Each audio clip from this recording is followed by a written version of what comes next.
नमस्कार, मेरा मध्य प्रदेश आप देखना शुरू कर चुके हैं। मेरा नाम राहुल सौमित्र है और पहली खबर छिंदवाड़ा से है। छिंदवाड़ा जिले की अमरवाड़ा विधानसभा क्षेत्र के सोनपुर गांव में शुक्रवार सुबह एक मंदिर पर हरा झंडा फहराने और मूर्तियों पर हरे रंग का कपड़ा डालने की घटना से इलाके में हड़कंप मच गया है। सुबह मंदिर के गेट पर झंडा और अंदर मूर्तियों पर कपड़ा देखकर ग्रामीणों में नाराजगी फैल गई। सूचना मिलते ही पुलिस मौके पर पहुंची और झंडा और कपड़ा हटवाकर मामले की जांच शुरू कर दी है। जानकारी के अनुसार सोनपुर गांव के अमरवाड़ा मुख्यालय से करीब 18 किलोमीटर दूर है। घटना की जानकारी फैलते ही गांव और आसपास के क्षेत्रों से लोग मंदिर के पास पहुंचने लगे, लेकिन पुलिस ने समय रहते पहुंचकर स्थिति को नियंत्रण में कर लिया। संभावित सांप्रदायिक तनाव को देखते हुए क्षेत्र में अतिरिक्त पुलिस बल तैनात कर दिया गया है।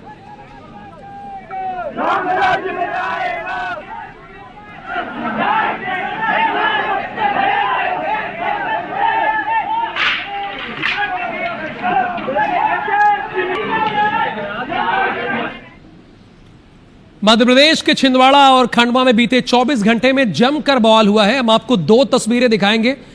छिंदवाड़ा के सोनपुर में मंदिर में हरा झंडा फहराने पर विवाद हो गया, जिसके बाद इलाके में पुलिस प्रशासन हाई अलर्ट पर है। वहीं खंडवा में गुरुवार रात एक सोशल मीडिया पोस्ट पर बवाल मच गया।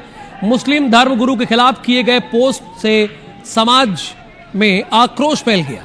इसके बाद बड़ी संख्या में लोगों ने थाने का घेराव किया।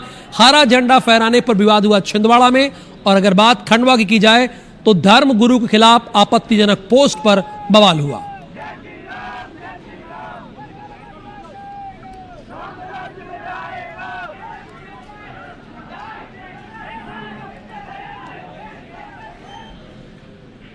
और सवाल यही है कि इस मजहबी तकरार में सूत्रधार कौन है?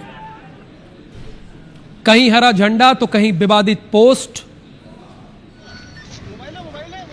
और ये छिंदवाड़ा और खंडवा में देखने को मिल रहा है। कौन बिगाड़ रहा है ये शांति का माहौल, और इस मजहबी तकरार के पीछे कौन है सूत्रधार, और छिंदवाड़ा का अभी क्या है अपडेट, ये बताएंगे हमारे संवाददाता अजय। बताइए अजय। मामला जो है आज सुबह शुक्रवार सवेरे 10 बजे का है, जब आम ग्रामीण सोनपुर के मंदिर में पहुंचे तो उन्हें हरा झंडा दिखाई दिया। मूर्ति जो भगवान की है उनमें भी हरा झंडा लगा हुआ था। हरा कपड़ा से उनका मुंह बांधा हुआ गया था।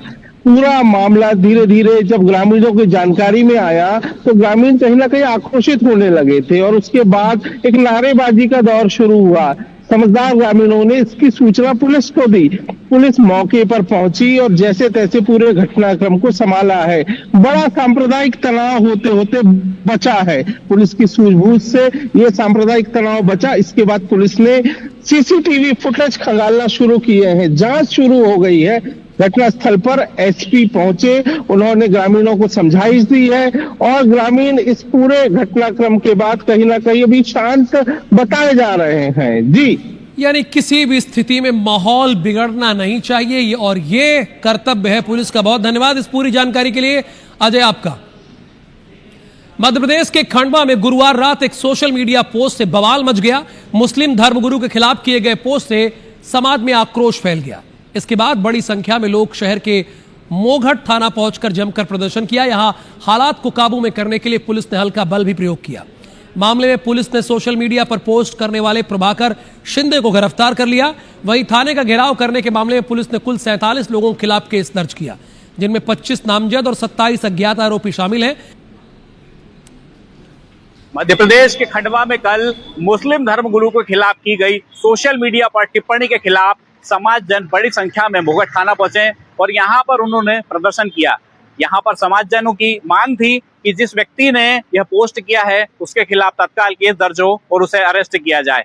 इस वक्त हम मौजूद हैं मोघट थाने में, जहां कल रात में बड़ी संख्या में मुस्लिम समाजजन पहुंचे थे और उन्होंने अपना विरोध दर्ज कराया था। उनकी यह डिमांड थी कि जिस व्यक्ति ने यह कृत्य किया है उसे तत्काल गिरफ्तार किया जाए और उसके ऊपर केस दर्ज किया जाए।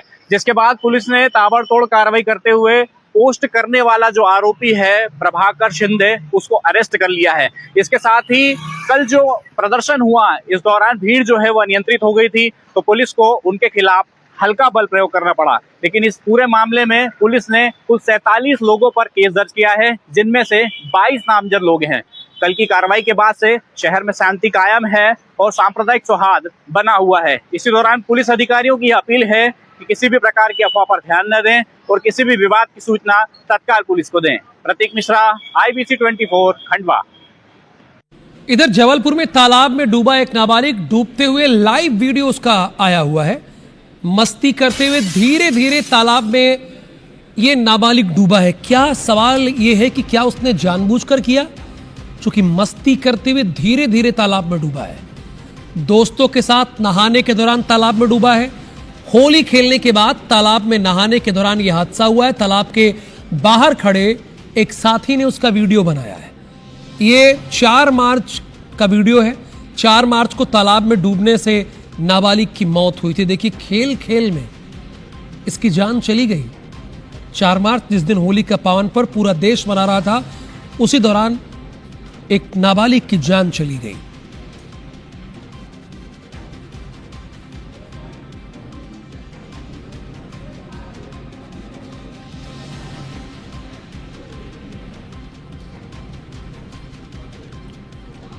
मध्य प्रदेश के तमाम शहरों में आवारा कुत्तों का आतंक लगातार जारी है। खरगोन में बुजुर्ग महिला पर कुत्तों के झुंड ने हमला बोल दिया। घटना सीसीटीवी कैमरे में कैद हो गई है।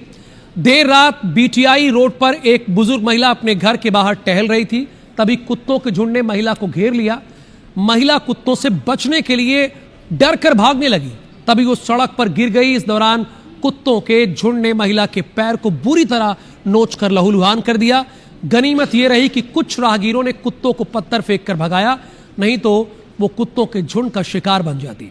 हमले में घायल महिला का काफी खून बह गया। इसके बाद परिजन ने उन्हें निजी अस्पताल में इलाज के लिए एडमिट कराया। बता दें कि इसके पहले खरगोन में आवारा कुत्तों के हमले में 2 मासूम बच्चियों की जान जा चुकी है और कई लोग जख्मी हो चुके हैं।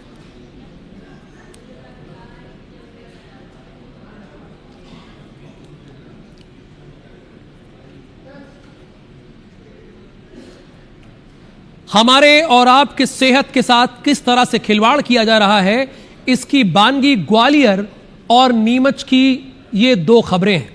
ग्वालियर में PM आवास में रहने वाले 1300 परिवार पिछले कई दिनों से छिपकली वाला पानी पी रहे थे। इस बात का पता तब चला जब पानी की टंकी की सफाई में 5 मरी हुई छिपकली मिली और निगम हाथ पर हाथ धरे बैठा है।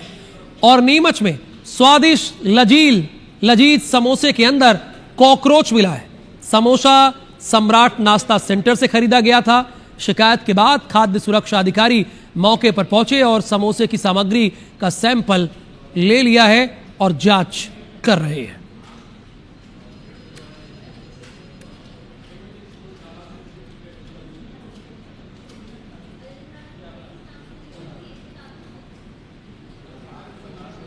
और अब बात करेंगे UPSC के धुरंधर की।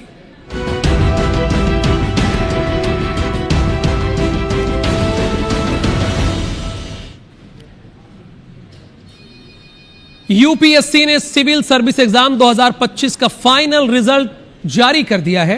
राजस्थान के चित्तौड़गढ़ से अनुज अग्निहोत्री ने टॉप किया है, ऑल इंडिया टॉप किया है।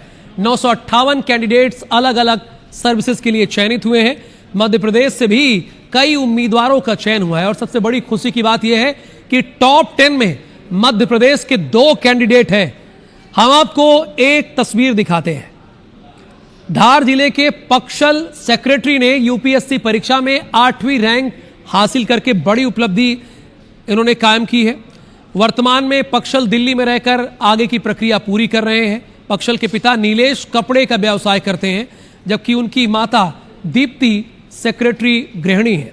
साधारण परिवार से आने वाले पक्षल ने कठिन परिश्रम और निरंतर पढ़ाई के बल पर यह मुकाम हासिल किया है।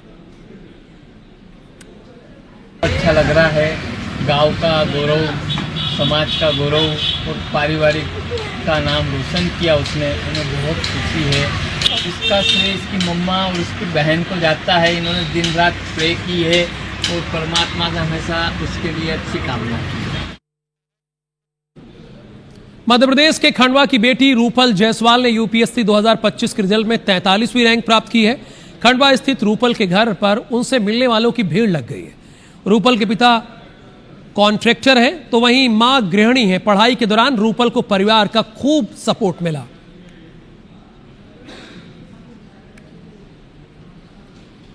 मेरा ये थर्ड अटेम्प्ट था। फर्स्ट अटेम्प्ट में मैंने प्रीलिम्स तक क्लियर नहीं किया था, तो काफ़ी थोड़ा सा हताशा भी हुआ था, बट फिर मैंने रियलाइज़ कर लिया जल्दी ही कि मेरी वीकनेसेस भी काफ़ी जो रही हैं, उनको रिकग्नाइज करके उन पे काम किया और सेकेंड अटेम्प्ट में मुझे सफलता मिली।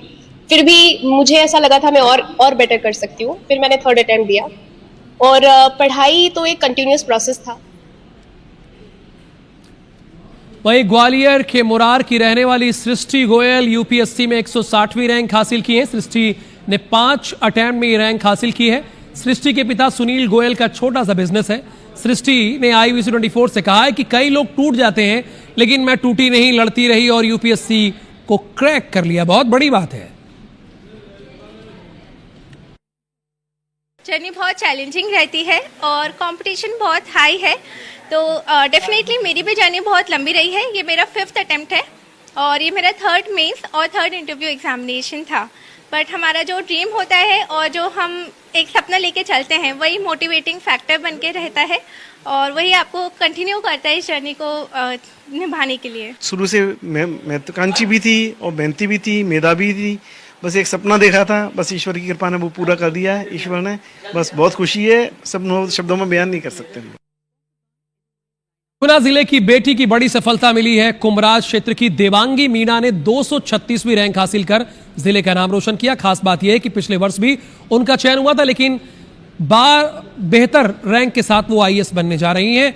वांगी के पिता Liladhar Meena National Fertilizer Limited में काम करते हैं।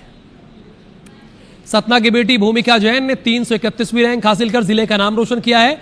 इस उपलब्धि के साथ उन्हें भारतीय राजस्व सेवा IRS में सेवाएं देने का अवसर मिलेगा। भूमिका के सफलता में से परिवार और मित्रों और शहरवासियों में खुशी का माहौल है। भूमिका जैन शहर के कपड़ा व्यवसायी मनोज जैन और सृष्टि जैन की बेटी है। भूमिका ने बताया कि पहले प्रयास के दौरान उन्होंने कोचिंग का सहारा लिया, लेकिन बाद के प्रयासों में उन्होंने स्वयं अध्ययन कर परीक्षा की तैयारी की। मैंने यूपीएससी की तैयारी 2022 में अपने ग्रेजुएशन की जस्ट बाद स्टार्ट करी थी। ये मेरा 3rd अटेम्प्ट था। पहली बार मेरा प्री क्लियर हुआ, पहली बार मेंस क्लियर हुआ एंड इंटरव्यू के बाद अभी मेरा लिस्ट में नाम है। मेरी पूरी फैमिली का, चाहे वो मेरे मम्मी पापा हो, मेरे बड़ी मम्मी बड़े पापा, बुआ फूफा जी मौसी मामा से लेके हर किसी का पूरा सपोर्ट रहा है मुझे। स्पेशली मेरे जितने कजिन्स हैं, सब ने मुझ पर बहुत ट्रस्ट किया है। इस सफलता से खुशी तो बहुत है, बहुत खुशी है। और पढ़ाई में पूरा योगदान खुद बेटी का था, हम लोगों का कोई उसमें रोल नहीं था। उसने अपने मन से जो कुछ किया, सब कुछ उसने अपने मन से किया। 11th-12th में कॉमर्स भी उसने अपने मन से लिया। फिर कॉलेज में BA प्रोग्राम, दिल्ली यूनिवर्सिटी जाना, सारा उसका डिसीजन था। इसमें हम लोगों ने सिर्फ सहयोग किया है।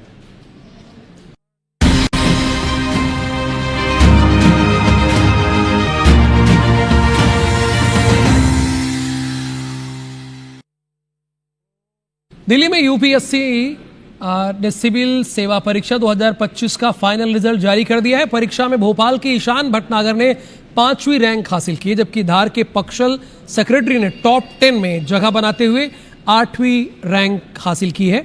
वहीं इंदौर के अक्षत बलदवा ने 173वीं रैंक हासिल की है। अक्षत 100% ब्लाइंड कैटेगरी से परीक्षा में शामिल हुए थे।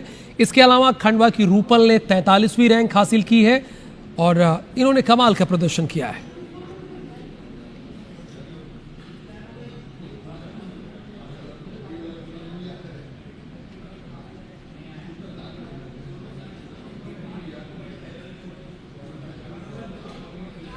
खंडवा की रूपल जायसवाल की 43वीं रैंक है। मुख्यमंत्री डॉक्टर मोहन यादव ने इनको बधाई दी है। मोहन यादव ने बधाई दी है।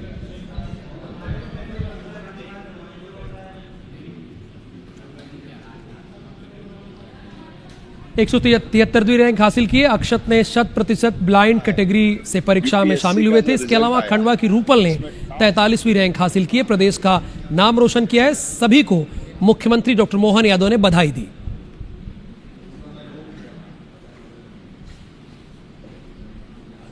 आज मुझे इस बात की प्रसन्नता है, यूपीएससी का जो रिजल्ट आया है उसमें टॉप 10 में हमारे मध्य प्रदेश के दो होनहार युवाओं ने अपना बड़ा मुकाम हासिल किया है, जिसमें भोपाल के ईशान ने 5वीं रैंक हासिल की और धार के पक्षल ने 8वीं रैंक हासिल की। ये धीरे धीरे करके मध्य प्रदेश की साख देश में और दुनिया में बढ़ रही है, उसके प्रतिमान है। मेरी अपनी ओर से दोनों युवा यूपीएससी के सिलेक्ट होने वाले मित्रों को बधाई। मध्य प्रदेश में विकास परियोजनाओं को गति देने के क्रम में नई खेड़ी नागदा रतलाम मार्ग को मंजूरी मिलने पर बड़नगर क्षेत्र के लोग मुख्यमंत्री निवास पहुंचे और सीएम डॉक्टर मोहन यादव का आभार व्यक्त किया। इस मौके पर मुख्यमंत्री ने लोगों को संबोधित करते हुए कहा कि क्षेत्र में बनने वाली हर सड़क भविष्य के विकास की नई इबारत लिखेगी। सीएम ने बताया कि पूरे क्षेत्र की सड़कों पर करीब 150 करोड़ रुपए खर्च किए जा रहे हैं। सड़क बनने से उद्योग और विकास की नई संभावनाएं खुलेगी और आगे आप क्षेत्र का डेवलपमेंट तेज होगा। मुख्यमंत्री ने कहा कि इस सड़क के बनने से राजस्थान और गुजरात जाने वालों को साल भर सीधा रास्ता मिलेगा। एक एक रोड बनता है तो भविष्य की दृष्टि से एक नई इमारत दिखाती है। पूरा क्षेत्र का रोड 150 करोड़ का है। कि विकास की हम बात कर रहे हैं तो विकास के लिए अब इतने प्रकार के अलग अलग कारखाने, काम, व्यवस्था आ रही है कि जगह कम पड़ने वाली। तो जगह को निकालने के लिए हमको रोड बनाने पड़ेंगे। जब रोड बनाएंगे तो अपने आप डेवलपमेंट हो जाता है। भोपाल में मुख्यमंत्री डॉक्टर मोहन यादव ने समत्त भवन में किसान कल्याण जुड़ी योजनाओं को लेकर समीक्षा बैठक की। बैठक में भारतीय किसान संघ के प्रतिनिधियों के साथ किसानों के मुद्दों पर विस्तार से चर्चा हुई है। मुख्यमंत्री ने कहा कि राज्य सरकार किसान कल्याण के समर्पित भाव से काम कर रही है। इसी क्रम में सरकार ने इस वर्ष गेहूं खरीदी पर 40 रुपए प्रति क्विंटल बोनस देने का फैसला किया है। साथ ही गेहूं खरीदी के लिए पंजीयन की अंतिम तारीख 7 मार्च से बढ़ाकर 10 मार्च कर दी है। इसके अलावा किसानों को प्रोत्साहित करने के लिए उड़द खरीदी पर 600 रुपए प्रति क्विंटल बोनस देने की घोषणा भी की है। का प्रोत्साहन देकर जो 600 रुपये कुंटल का बोनस हमने अनाउंस किया है, हम चाहेंगे कि शीघ्र अतिशीघ्र जहाँ जहाँ तुरंत बुआई का समय आ गया वो सब भाई बहनों से निवेदन करते हैं कि वो उड़द लगाए ताकि ठीक से उनको इस बोनस का लाभ मिले और अगली फसल की इसके बाद की तैयारी उनके पास हो जाए।